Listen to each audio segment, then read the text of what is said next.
Now we come to module 4 of chapter 3. So far we have applied the method of successive approximations to obtain the Neumann series solution of Fredholm integral equation of second kind with continuous kernel and forcing function. Now we shall study the Neumann series solution to obtain the iterated kernels for the Fredholm integral equation of second kind with continuous kernel and forcing function. Now we consider Fredholm integral equation of second kind given by equation 3.37, which can be equivalently written in the operator form as I minus lambda capital K operating over phi, that gives fx. Here it has been mentioned before that capital I is the identity operator and K is the integral operator, which is given by integral a to b kxt phi t dt. And we have solved this Fredholm integral equation by the method of successive approximations. The successive approximations to the solution phi x of the integral equation 3.37 are represented by the sequence phi I x, I varies from 0, 1, 2, etc., where the 0th approximation phi naught x is given by fx and phi I x is equal to fx plus lambda into integral a to b kxt phi I minus 1 t dt for I greater than equal to 1. It has also been proved that the sequence phi ix tends to the solution phi x of the equation 3.37 as I tends to infinity, where phi x is represented in form of a series known as Neumann series, which is given by phi x equal to summation n equal to 0 to infinity lambda to the power n phi superscript n x as given by equation 3.39. Here phi superscript n x is given by the integral a to b kxt phi superscript n minus 1 t dt, n varies from 1 to etc., and phi superscript naught x is equal to fx as given by equation 3.40. Now note the last relation of equation 3.40, that is phi superscript naught x equal to fx. So the Neumann series given by the equation 3.39, that is phi x equal to summation n equal to 0 to infinity lambda to the power n phi superscript n x. In this series we separate out the term corresponding to n equal to 0, so that phi superscript naught x is fx, and if we separate out the term n equal to 0, then equation 3.39 can be written as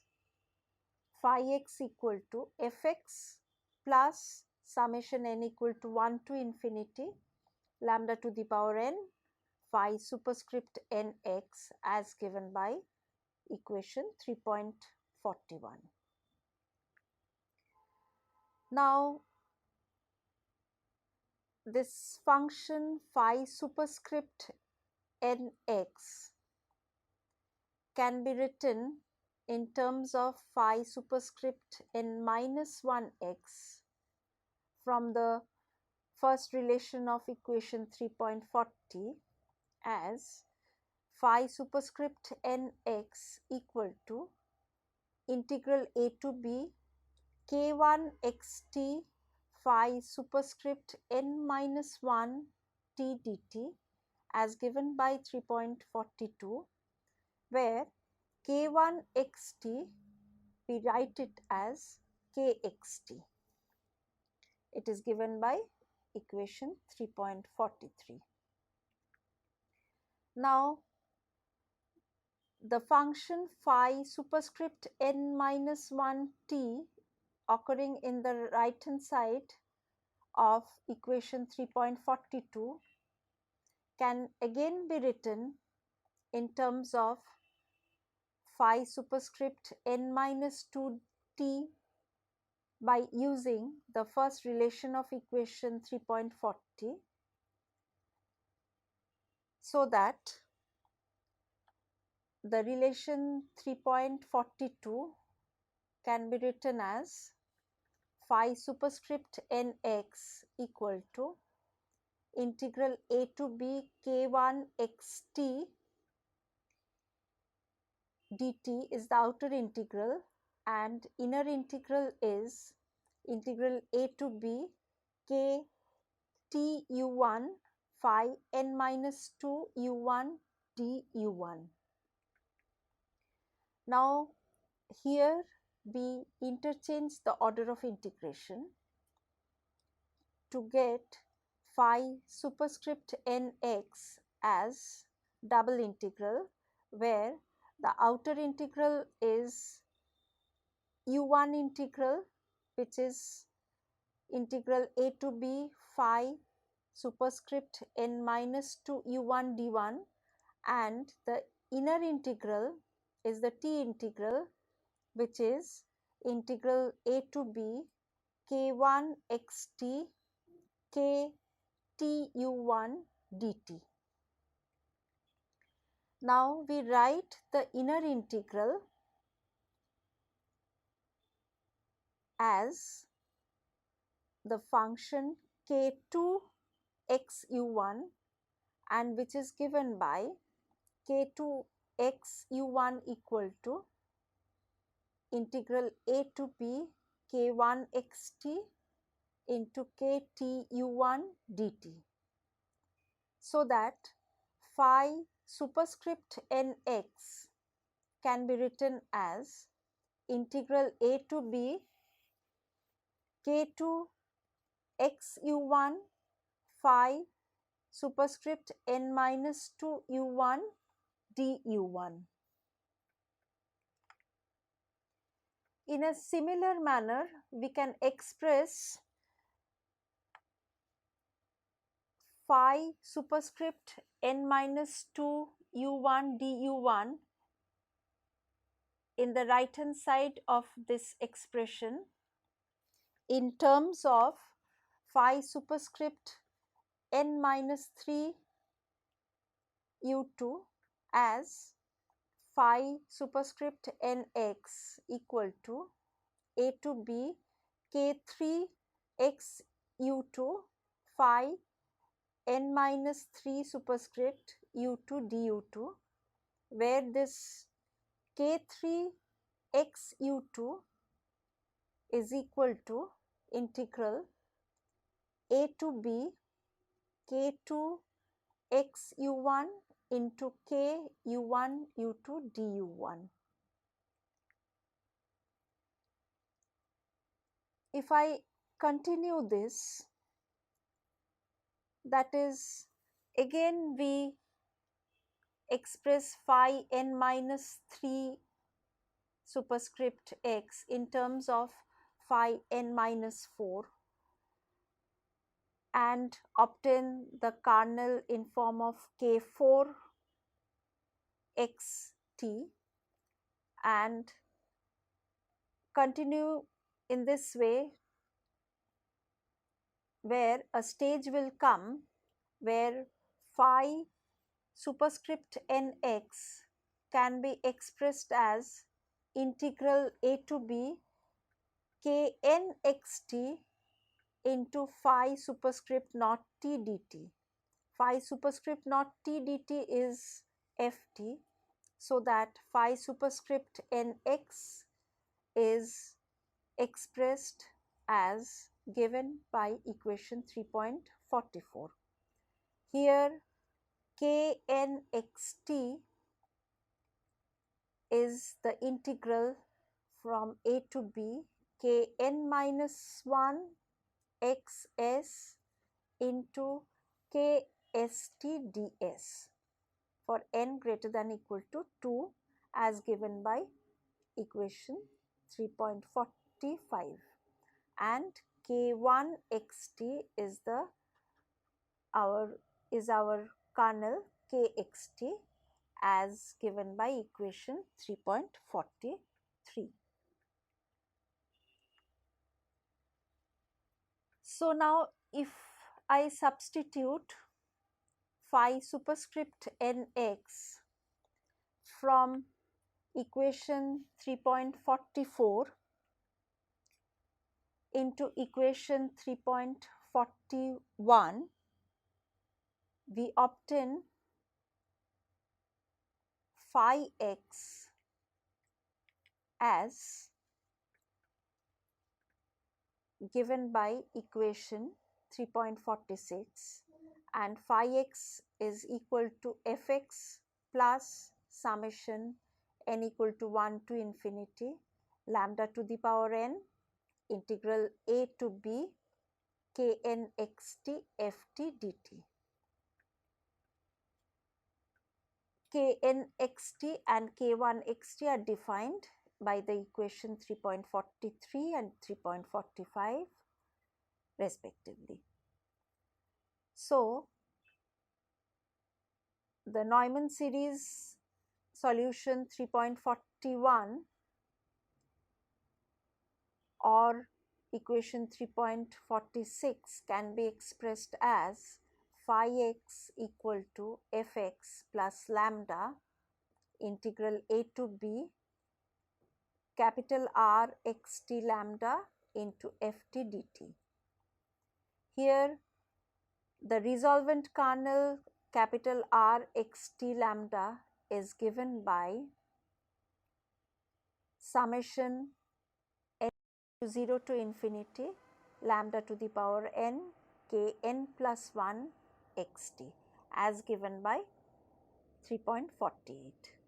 This we have obtained by comparing equation 3.47 with equation 3.46. Now, we have obtained the solution phi x in the form 3.46 or 3.47 under the restriction that lambda satisfies mod lambda into m into b minus a should be less than 1 as given by 3.49, where capital M is the supremum of mod kxt, x and t ranges in the interval a to b. The kernels kn xt as obtained in equation 3.45 are known as the iterated kernel. We now observe that under the condition 3.49, that is the condition on lambda which is given by mod lambda into m into b minus a should be less than 1, the Fredholm integral equation 3.37 will possess unique solution as given by either of the forms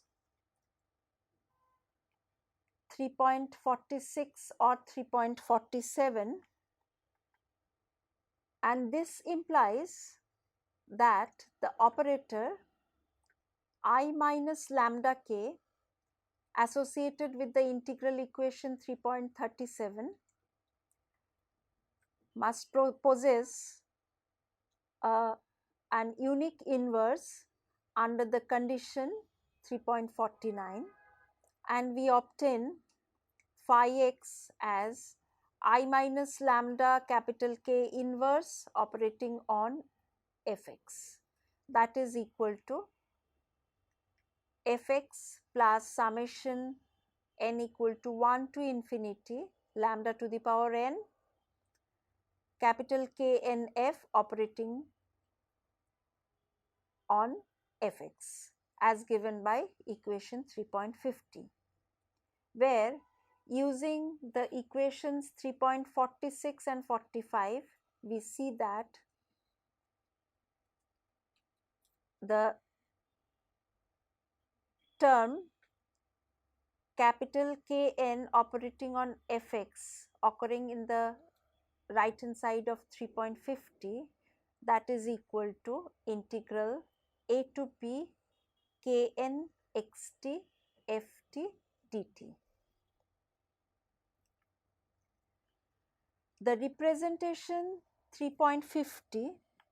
that is phi x equal to fx plus summation n equal to 1 to infinity lambda to the power n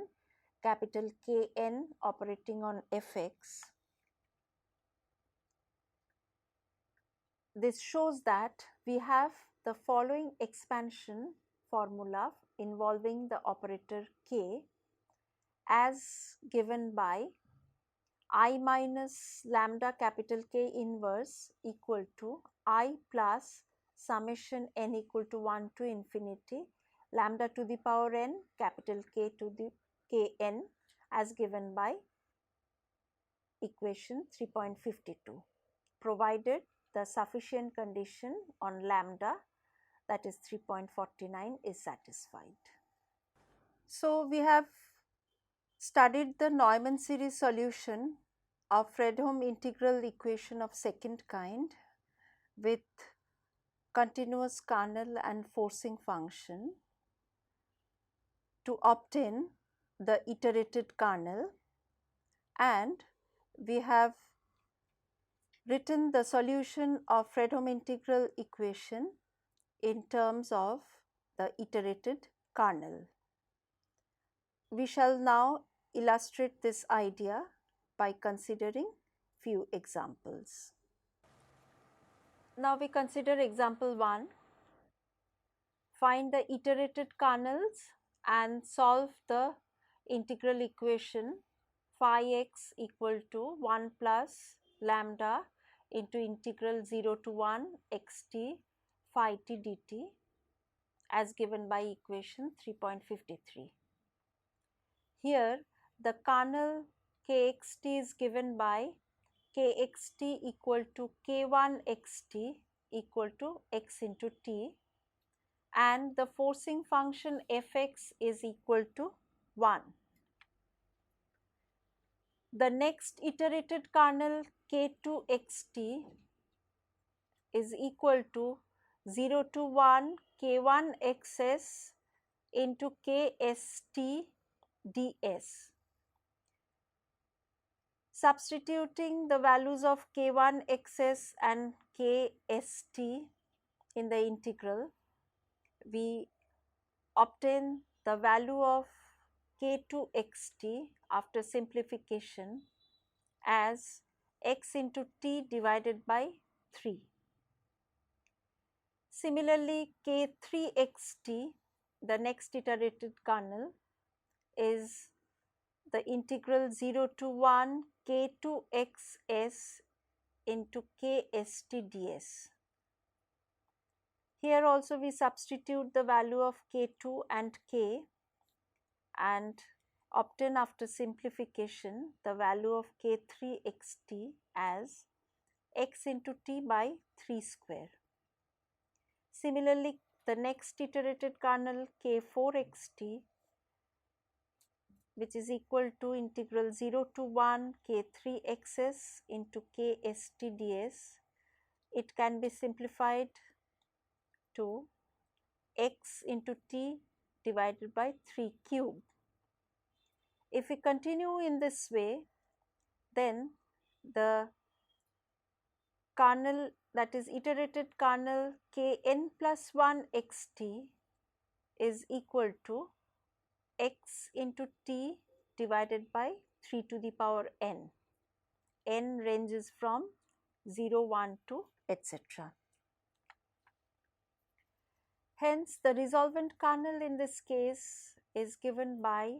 capital R x t lambda equal to summation n equal to 0 to infinity lambda to the power n k n plus 1 x t. If I substitute the value of k n plus 1 x t from here, we obtain R x t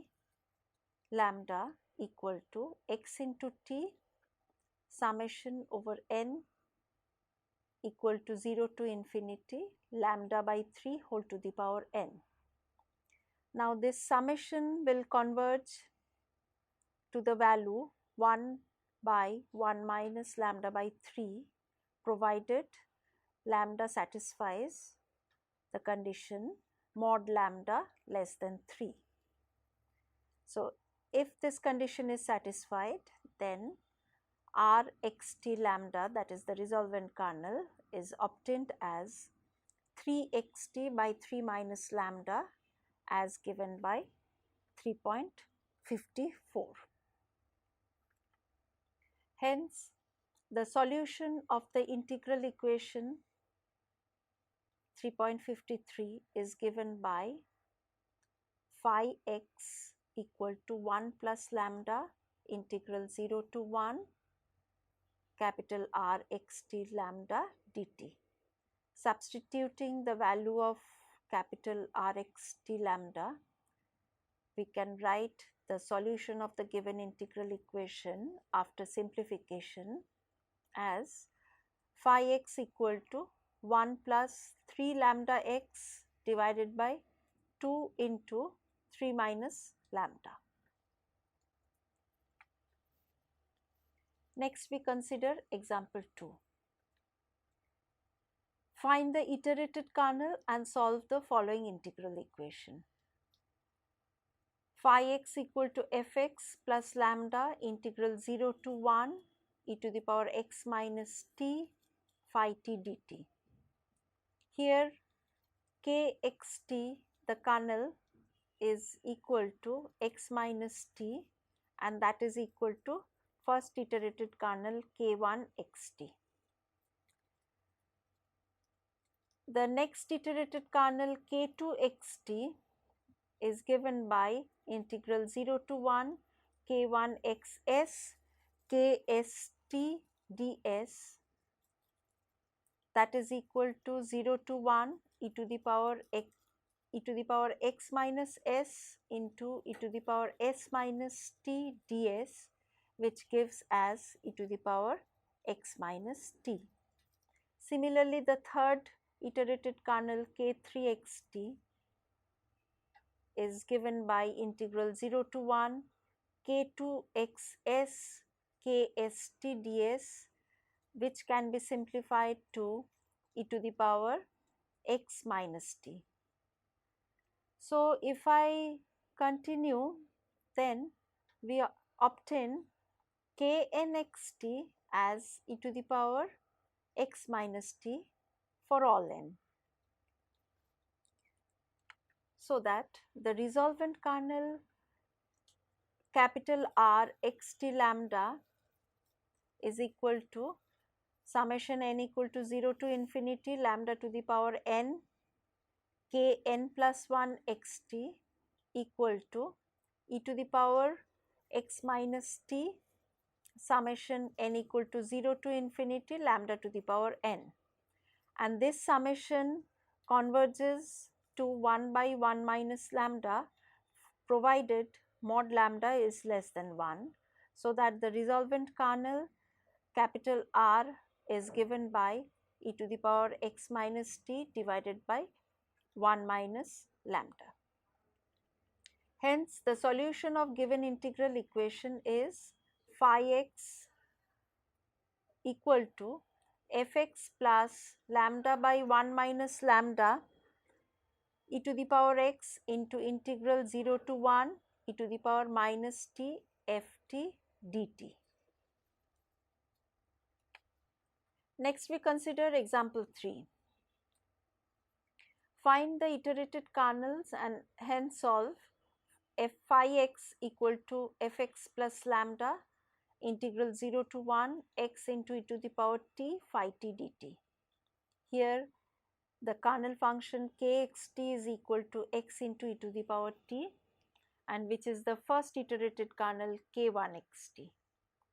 The second iterated kernel k2xt is equal to 0 to 1 k1xs kst ds, which is equal to integral 0 to 1 x into e to the power s into s into e to the power t ds, which after simplification gives x into e to the power t. Similarly, k3xt, the third iterated kernel, is given by integral 0 to 1 k2xs into kst ds, which after substituting the values can be simplified as x into e to the power t. Continuing in the same way, we observe that the nth iterated kernel knxt comes to x into e to the power t for n equal to 1, 2, etc. So that the resolvent kernel capital Rx t lambda is equal to n equal to 0 to infinity lambda to the power n k n plus 1 xt. Substituting the value of k n plus 1 xt, we obtain the resolvent kernel as x into e to the power t divided by 1 minus lambda. Here also the summation will converge for mod lambda less than 1, so that the solution of the given integral equation is phi x equal to fx plus lambda into x divided by 1 minus lambda integral 0 to 1 e to the power t ft dt, and this solution is valid for mod lambda equal to 1. In this module, we have studied the Neumann series solution of Fredholm integral equation of second kind with continuous kernel and forcing function, and represented this solution in terms of iterated kernels.